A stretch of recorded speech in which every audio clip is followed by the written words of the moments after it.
ആകാശവാണി. നമസ്കാരം. പ്രത്യേക വാർത്താ ബുള്ളറ്റിൻ വായിക്കുന്നത് അക്ഷയ് ഷാജി.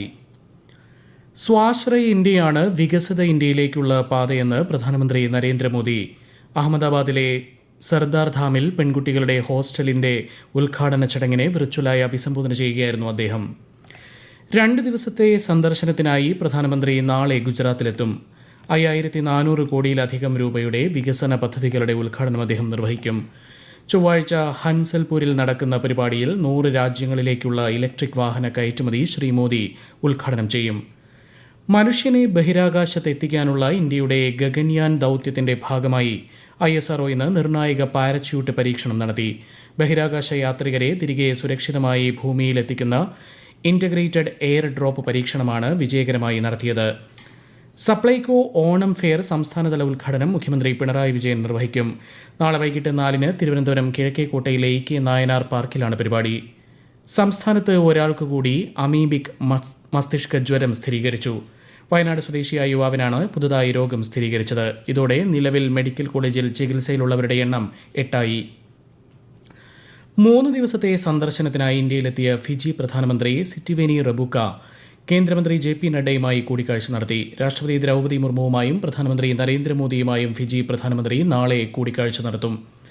പ്രധാനമന്ത്രി നരേന്ദ്രമോദി ആകാശവാണിയിലൂടെ ജനങ്ങളുമായി ആശയങ്ങൾ പങ്കുവയ്ക്കുന്ന പ്രതിമാസ റേഡിയോ പ്രഭാഷണ പരിപാടി മൻ കി ബാത് ഈ മാസം 31-ന്. പരിപാടിയിലേക്കുള്ള ആശയങ്ങളും അഭിപ്രായങ്ങളും ഈ മാസം 29 വരെ പങ്കുവയ്ക്കാം.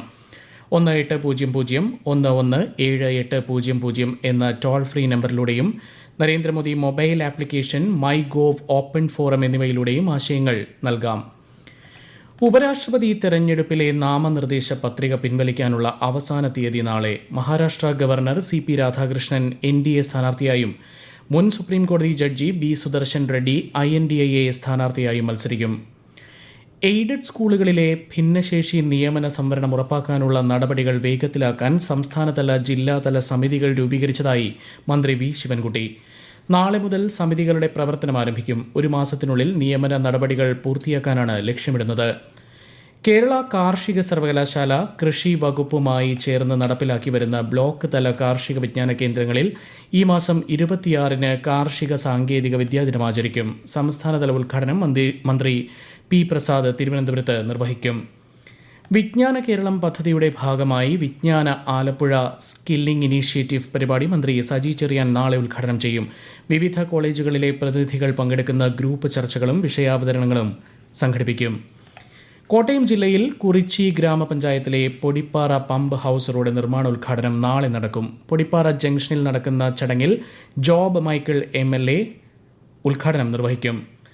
സമുദ്രമേഖലയുമായി ബന്ധപ്പെട്ട സാമ്പത്തിക പാരിസ്ഥിതിക വിഷയങ്ങളിൽ സമഗ്ര വിവരശേഖരണത്തിന് കേന്ദ്ര സ്ഥിതിവിവരക്കണക്ക് പദ്ധതി നിർവഹണ മന്ത്രാലയം നടപടികൾ ആരംഭിച്ചു. ഇതിന്റെ ഭാഗമായി ഈ മാസം 29-ന് എറണാകുളത്ത് സംഘടിപ്പിക്കുന്ന ശില്പശാലയിൽ മന്ത്രാലയ secretary Saurabh Garg, chief secretary Jaithilak തുടങ്ങിയവർ സംസാരിക്കും.